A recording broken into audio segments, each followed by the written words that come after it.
We all know that government is corrupt. But do you know the extent of the American government's corruption? Until reading the work of my guest today, I had no idea how many Democrats and Republicans are being directly funded by the Chinese Communist Party to do their bidding, including our president. And not only that, but corporations and colleges have also become vessels of the CCP. Exposing and explaining all of this is Peter Schweizer, president of the Government Accountability Institute and an expert on government corruption. Fascinating conversation that will educate you, equip you on a huge problem that's threatening the safety of our nation. And not only that, but also our local communities. This episode is brought to you by our friends at Good Ranchers. Go to goodranchers.com. Use promo code Allie at checkout. Goodranchers.com, code Allie.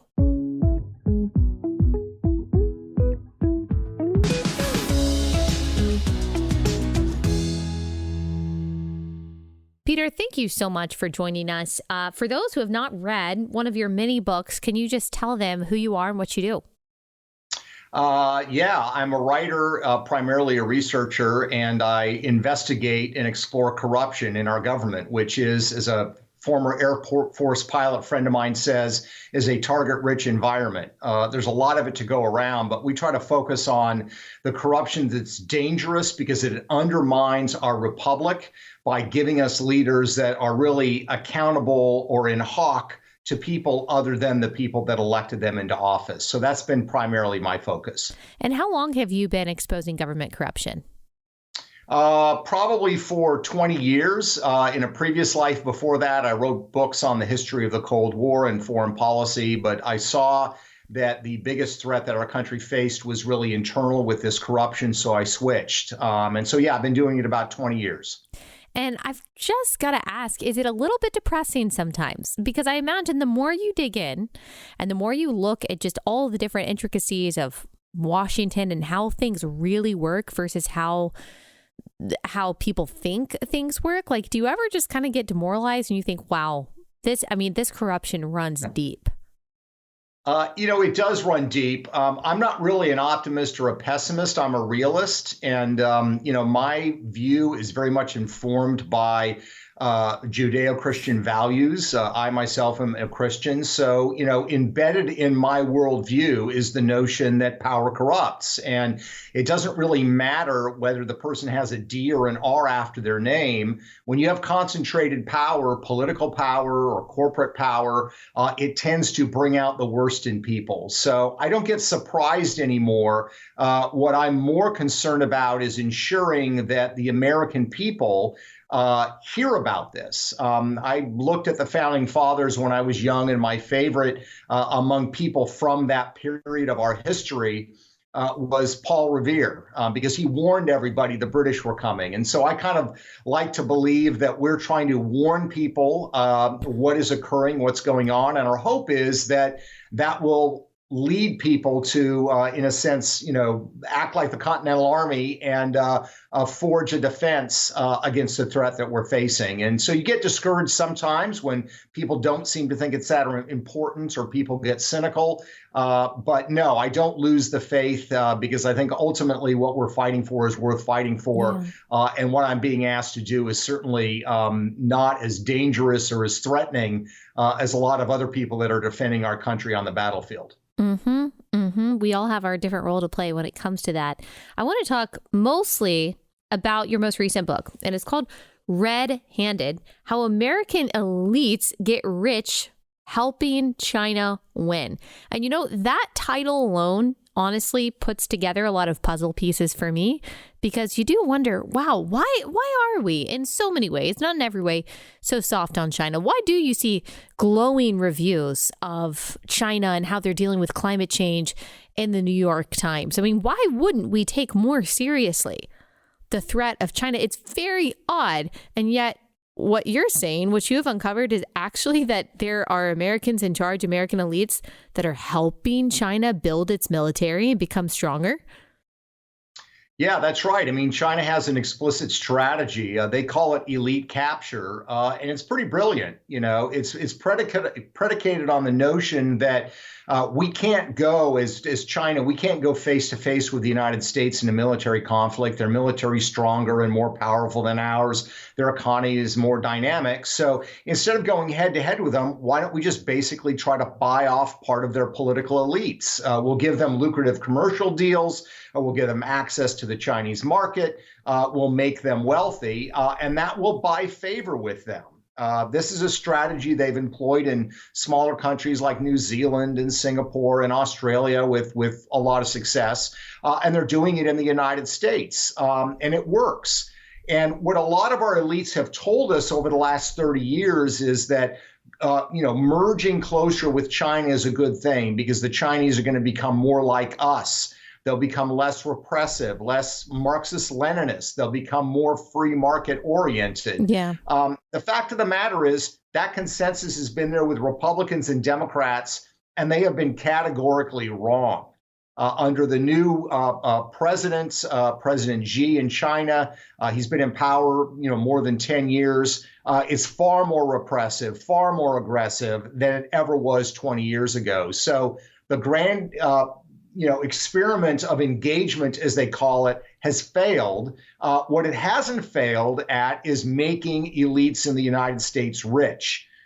That's what it has succeeded at, and that's been the linchpin of China's strategy of elite capture. And this affects Washington, it affects Silicon Valley and Wall Street, and some of the biggest names in those three communities I would argue, are essentially captured by Beijing because of the deals that have been made.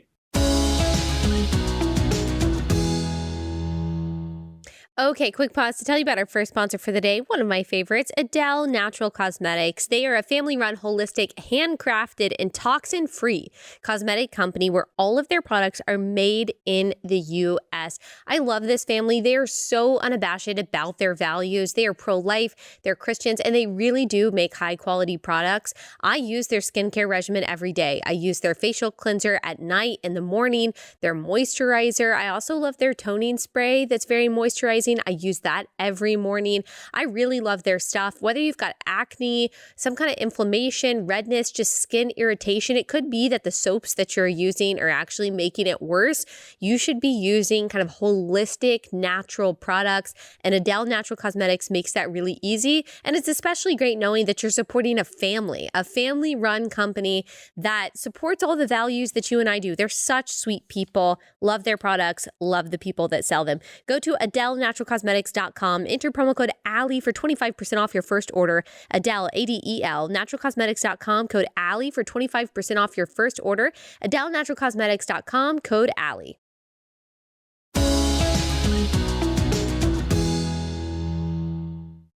And before we get into the specifics of who we're talking about, because you do name names in this book, I'm looking back at some of the books that you've written, and you wrote a book called Reagan's War in 2003. I've been a big fan of Ronald Reagan. I read his autobiography and was inspired by that. But what you're describing was really part of his political idea that the more we export capitalism to China, the less communist they will be. And he was sincerely anti-communist.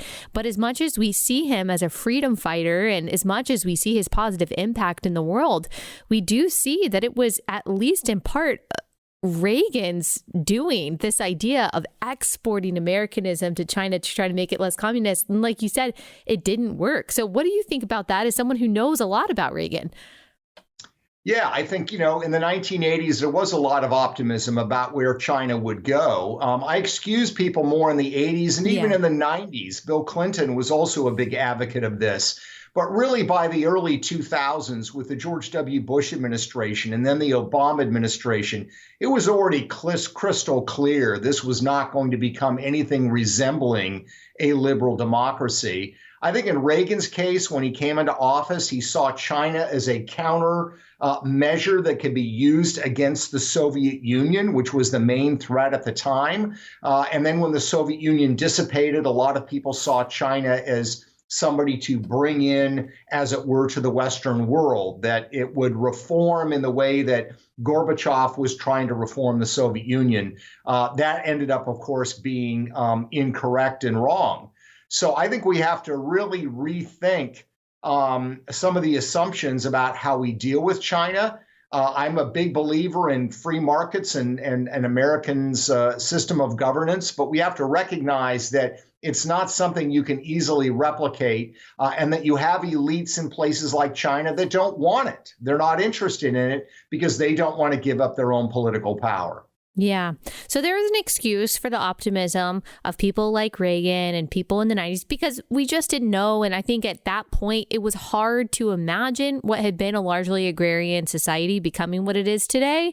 And, you know, having still the communist sentiments that it did then today. So I think, I mean, from my amateur assessment, it seems like you're right. There was cause for hope then. But as it seems like you agree, there is no excuse now. We've seen what China is, what they want to do. And yet you write in your book that of the 5 deals the Biden family made in China, every single one was with an individual with deep ties to the leadership of the CCP's spy apparatus. What in the world is this? What do you mean by this?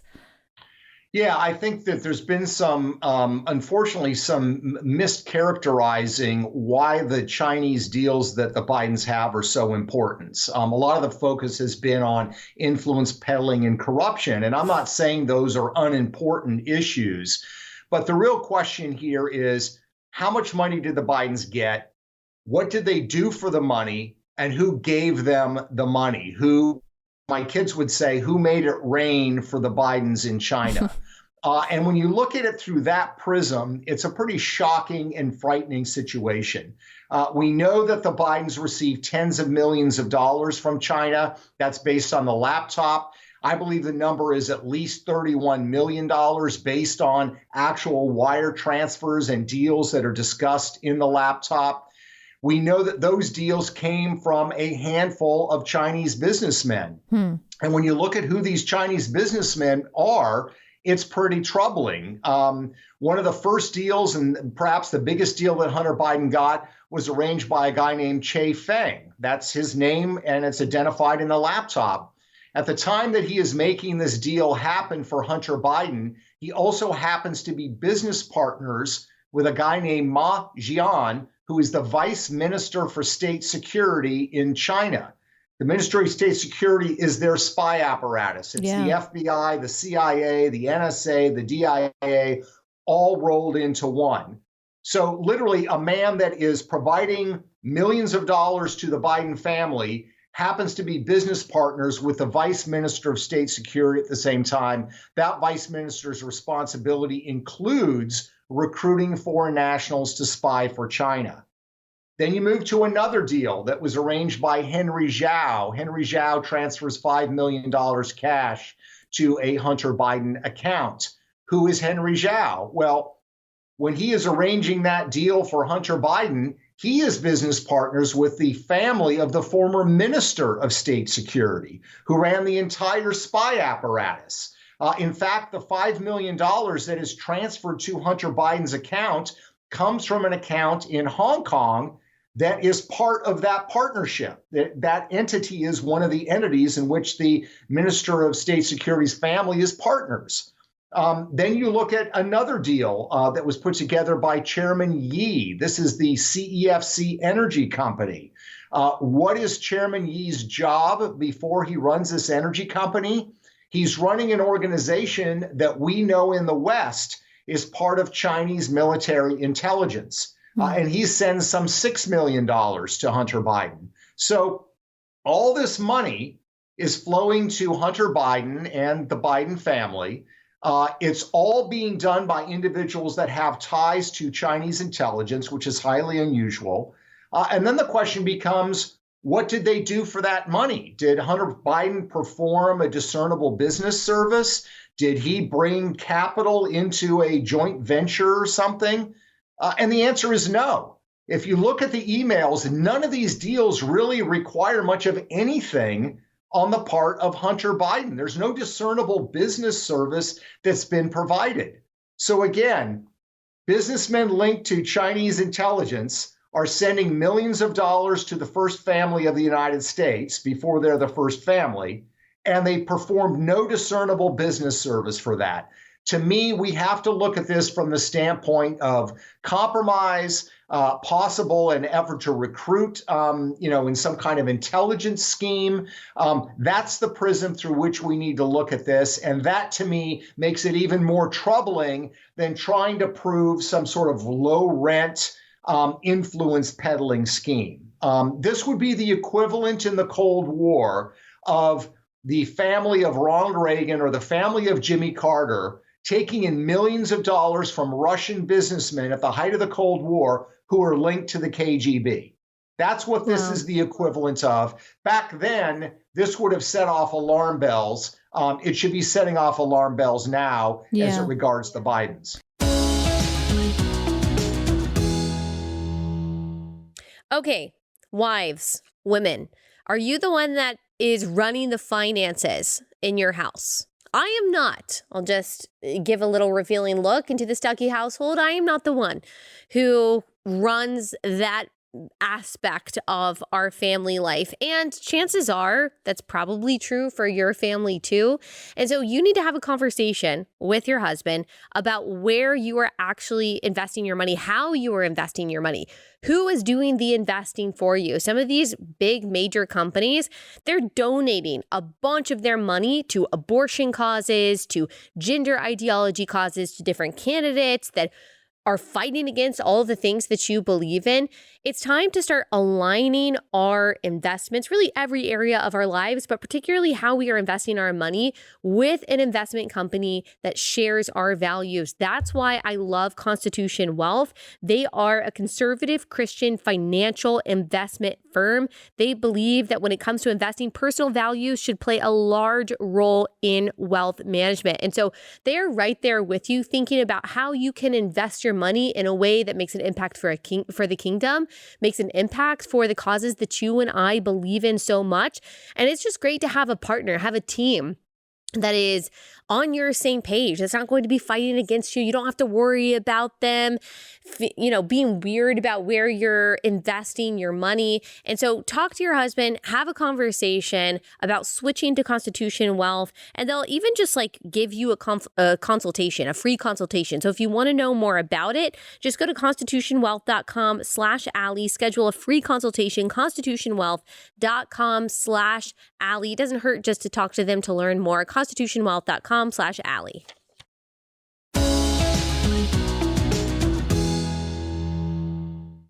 And this makes a lot of sense with some of the things that Biden has said and done. I remember being alarmed by a story that was reported last year, and this is NBC reporting it. The DOJ abandons Trump-era program aimed at Chinese spying. So this is Biden's DOJ saying that basically the Trump administration wanted to target and then prosecute Chinese threats to national security. And under the Biden administration, they said, oh, no, this might cause some anti-Chinese bias in America. And so we're just going to drop this. I mean, you just have to wonder. You have to scrutinize now all of Biden's policies, not just when it comes to China explicitly, but when it comes to his energy policy. What else is he doing to benefit the friends who then benefited him? I mean, and it's just funny because Trump was impeached for allegedly quid pro quo. I mean, it seems like we've kind of got a lot of that going on here in America. And it seems like people just don't care. You care. I'm sure a lot of people do, but people in the press, people in Congress. And I think the rest of your book kind of explains why. Because Biden is not the only one in this business, right? There are other members of Congress who are in on similar things. Yeah, that's right. I mean, Beijing doesn't care if you have a D or an R after your name. What they're looking for, as they describe it, is big help with a little bad mouth. What that means is there's some things that are very, very important to them. They want access to our technology. They want access to our financial markets. They want access to our general market to be able to sell their goods. If you help them in those areas, they understand that you might have to criticize them for human rights or their treatment of the Uyghurs. That's the little bad mouth. Wow. It's the big help that they are most concerned about. And by that measure, Joe Biden has been enormously helpful. But you also have to look and some other people that are very powerful in Washington on the other side of the aisle. You look at Senator Mitch McConnell and his wife, Elaine Chao. He's the Republican leader in the Senate. Elaine Chao has been a cabinet officer in the George W. Bush administration and also in the Trump administration. And her family has a shipping business, Foremost Group, which does enormous business with the Chinese government. And it really traces back to 1993 when Mitch McConnell and Elaine Chao go to Beijing, China as guests of the Chinese State Shipbuilding Corporation. And they basically strike a deal with them. The Chinese State Shipbuilding Corporation says, we'll build all your ships. We'll finance the construction of those ships. We'll find crews to help you to operate the ships. And we'll get you contracts with Chinese state-owned companies to send Chinese goods across the Asia-Pacific region, and you'll make a lot of money. And they actually have. The problem is you now have the Republican leader in the Senate who, were he to do something that Beijing really did not like, they could destroy the family business overnight. In other words, China has control and leverage over them, which is exactly what this elite capture strategy is all about. Wow. You look at former members of Congress. There's some 23 former members of Congress who have left Congress but are now lobbyists, not just for Chinese companies, but for Chinese military and intelligence-linked companies. So there are all kinds of ways that this happens in Washington, D.C. The Bidens are the biggest concern because they're the first family, but there are many other political figures that fit this category as well. Yeah.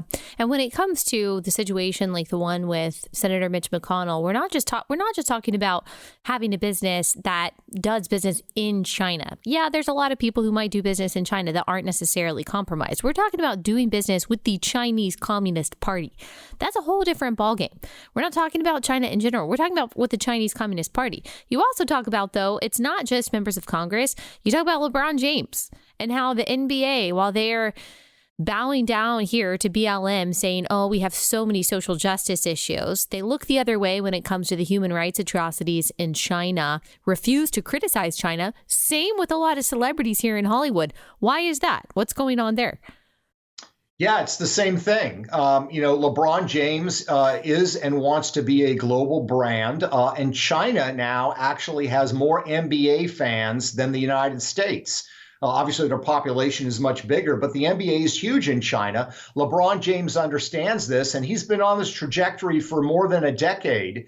As I recount in the book, back in 2008, there's a petition drive concerning the situation in Darfur, where the Chinese-backed government in Sudan is killing Black Christians in the southern part of that country.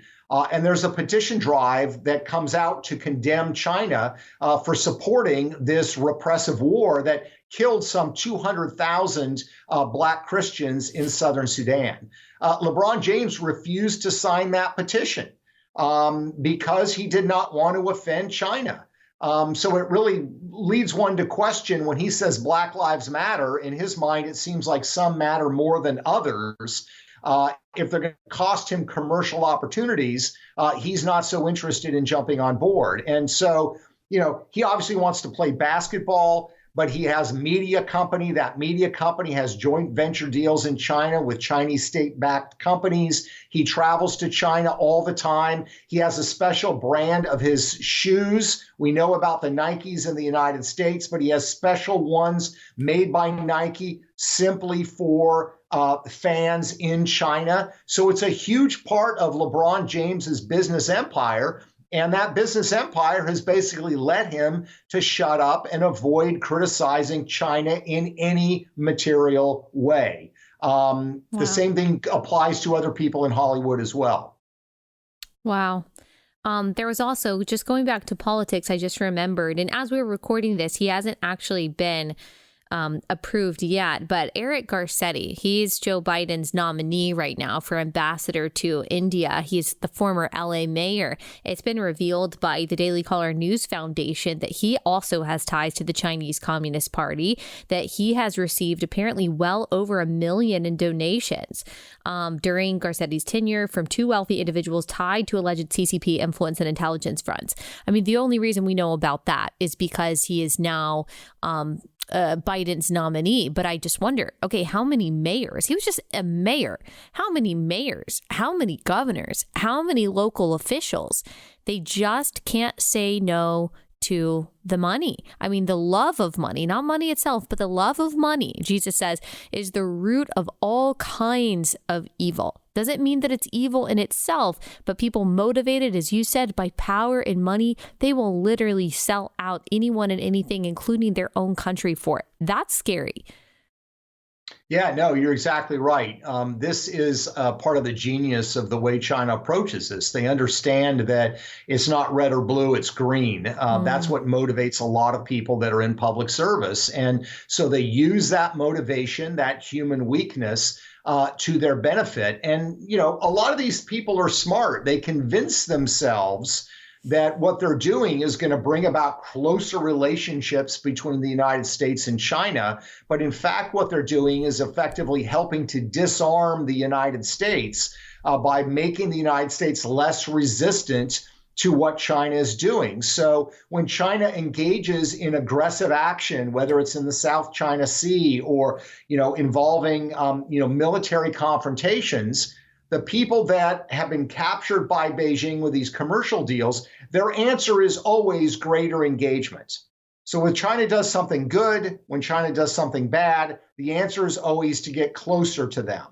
And the problem is that this getting closer to China has not really made China more like us. Yeah. In a lot of respects, it has made us more like China. Mm-hmm. If you look at a lot of the things that have happened in the surveillance state, the credit system that they have created in China to surveil and control their population, elements of that have been adopted by big tech firms in the United States when it comes to censorship and the control of information. So when you get closer to a power like China, the dream, the ideal was they're going to become more like us. The reality is, unfortunately, that we have become more like them.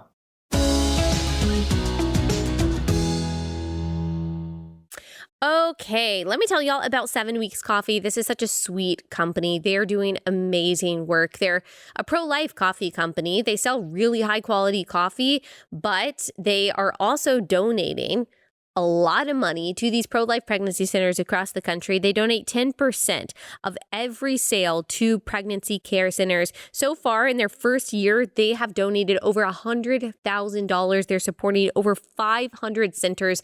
The reason why this company is called 7 Weeks Coffee is because at 7 weeks gestation, that baby is the size of a coffee bean. And so they wanted to combine their love for high-quality coffee with their love for life, their belief in the sanctity of life, and you can join them in that. If you're buying coffee anyway, you might as well get great coffee from 7 Weeks Coffee, and you can know that you are helping save lives by supporting these amazing pregnancy care centers. So go to 7weekscoffee.com, use code Allie to save 10% off your order, promo code Allie to save 10% at 7weekscoffee.com, 7weekscoffee.com, code Allie.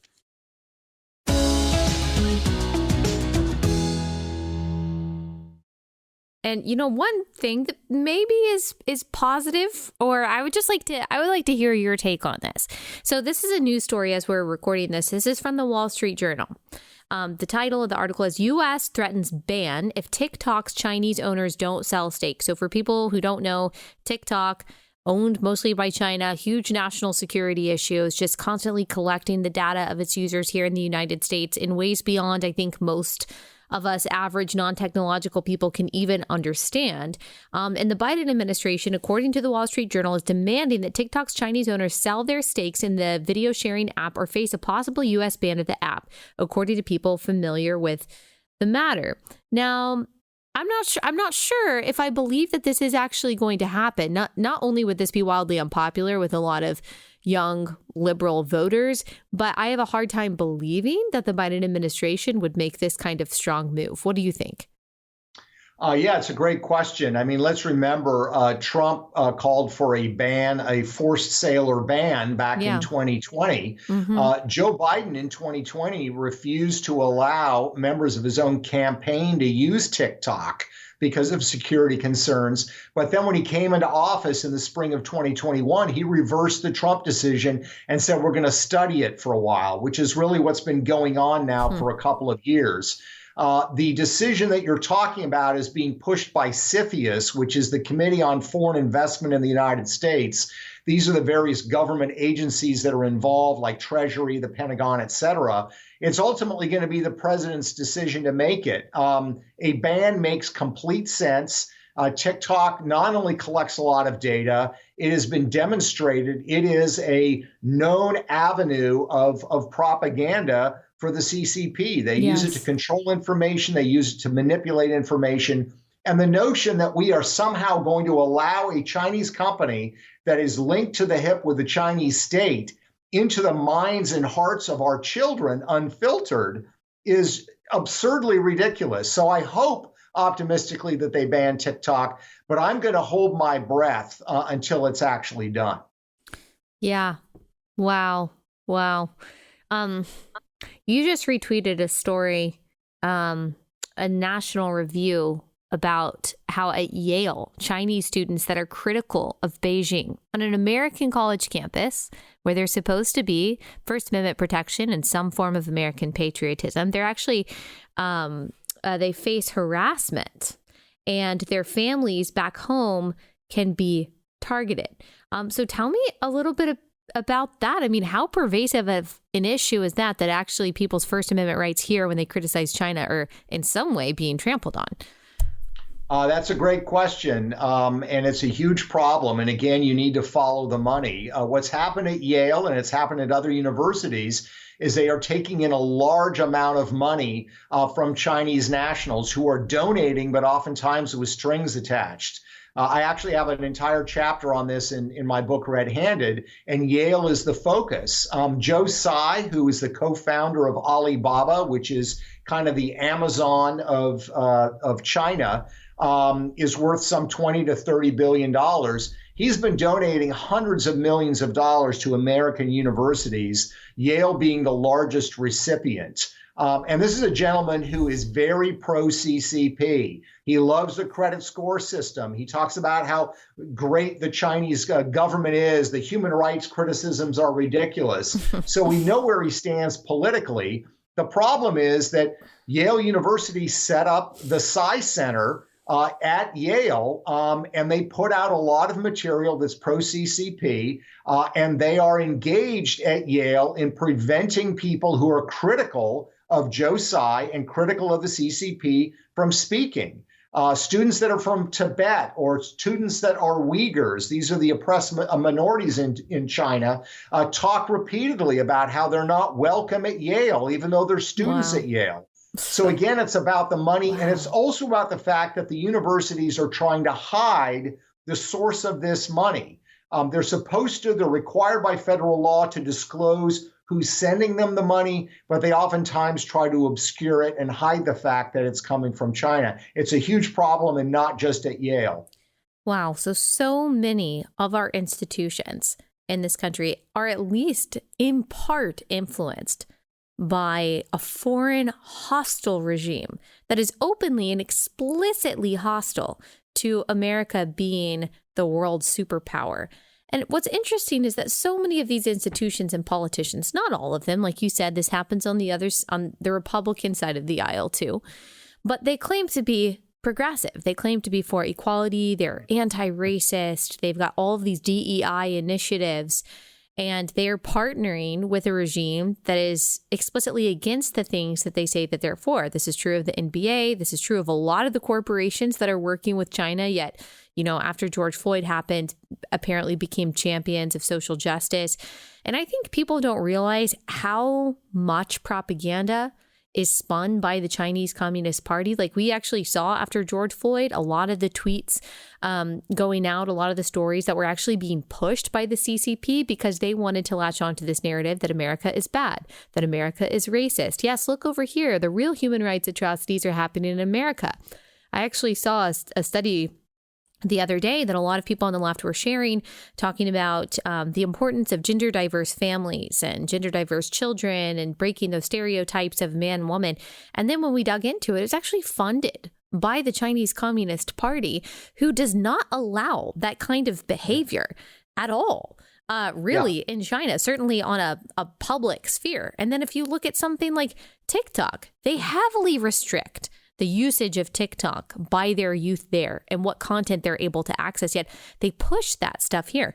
So a lot of the progressive values actually that I think that we see manifesting themselves in the United States are, I won't say they're originated by China, but they're actively pushed by China because I think China knows that those kinds of progressive programs, DEI and all of that, make us a lot weaker and helps them then get stronger.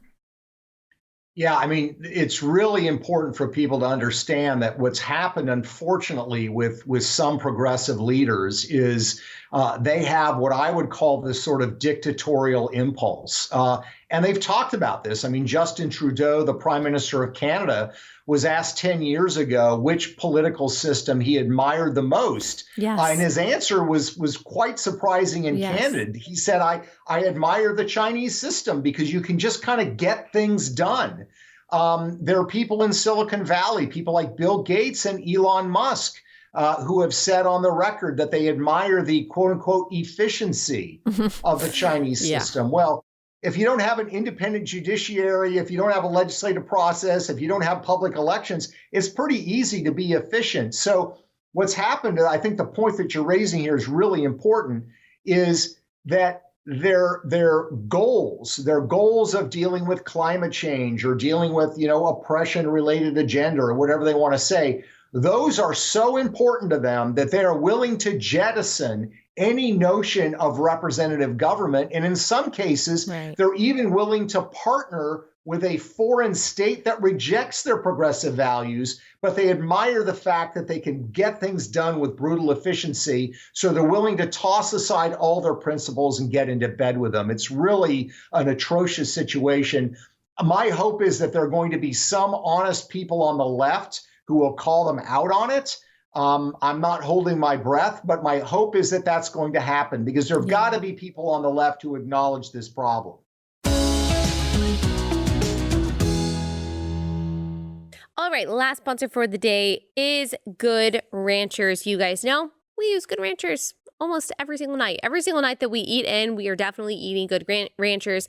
And now is grilling season. It's also Father's Day season. So the combination of those two things means that you should definitely be ordering your meat from Good Ranchers. This is all American meat, very fairly priced. If you care about supporting American farms and ranches, if you care about the quality of your meat, if you care about supporting a company that's run by a family that is Christian, pro-life, cares about the things that you and I do, this is just a no-brainer. If you're looking for ways to make your life easier, so you don't have to go in the grocery store and wonder, does made in the USA really mean made in the USA, or does it mean packaged in the USA? Where's this stuff coming from? Does it have mRNA vaccines in it? All these things that you have to wonder about when you're going through the meat aisle in the grocery store, you don't have to wonder about with Good Ranchers. So easy, shows up at your front door on dry ice every month. Seafood, better than organic chicken, craft beef, different cuts of steak. I would go ahead and subscribe, then you get that box of meat to your front door every month. You don't have to worry about it, but if you want to test it out, especially for a Father's Day gift, just get your one box of meat. It's American meat delivered right to your front door. You can lock in your price for 2 full years with a subscription to Good Ranchers. That's a great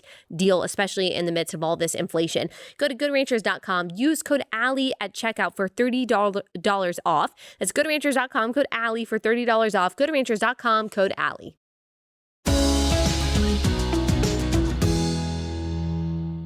I think even some people on the left, they're almost so cozy with communism, or they don't call themselves communists, but then when you look at the socialists, which is not far from communists, who are open socialists in Congress, I think that is part of the reason. It's a superficial reason, but part of the reason why they are scared to criticize the Chinese Communist Party because they're afraid that it would indict their own belief system. All right, what do we do? This seems like a really, really big problem that seems beyond our control just as regular voters. But is there anything that we can do to help expose this problem, push back on it? Absolutely. I mean, a couple things I would say is, first of all, you need to let your elected officials know that you actually care about this. I know people that are in elected office. I don't know a lot of them because of the nature of the investigative work I do, but they will tell you, I mean, they pay attention to emails and phone calls to their office. A lot of members of Congress, I would say, on both sides of the aisle, basically have the view that most voters only care about themselves. They care about what the tax rate is. They care about if they're work for the government, what their salary is. They only care about their schools. I don't think that's true. People care about their country. They care about these kinds of issues. So you need to let your elected officials know you care about it. Second thing I would say is make sure that you yourself are not funding the Chinese war against the United States. So what do I mean by that?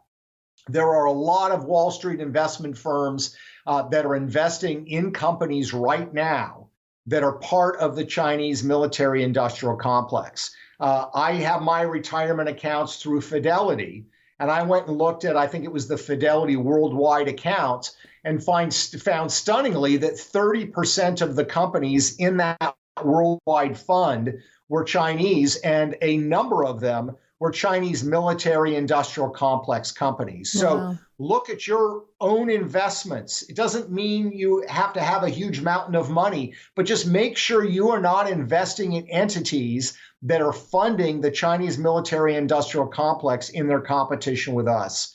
And then the third thing I would say is pay attention, be mindful of the forces that are at work. A lot of the media coverage, unfortunately, is very superficial. It focuses at the surface. There are a lot of things going on below the surface that I think help explain the sort of things that are going on. And the hand of China in some of the decisions that are being made in Washington, D.C. is undeniably an important force. And we need to be aware of that. We need to expose it. And we need to let other people know that this is a key factor in how decisions are being made in Washington today. Yes. And get off TikTok. Get your kids off TikTok.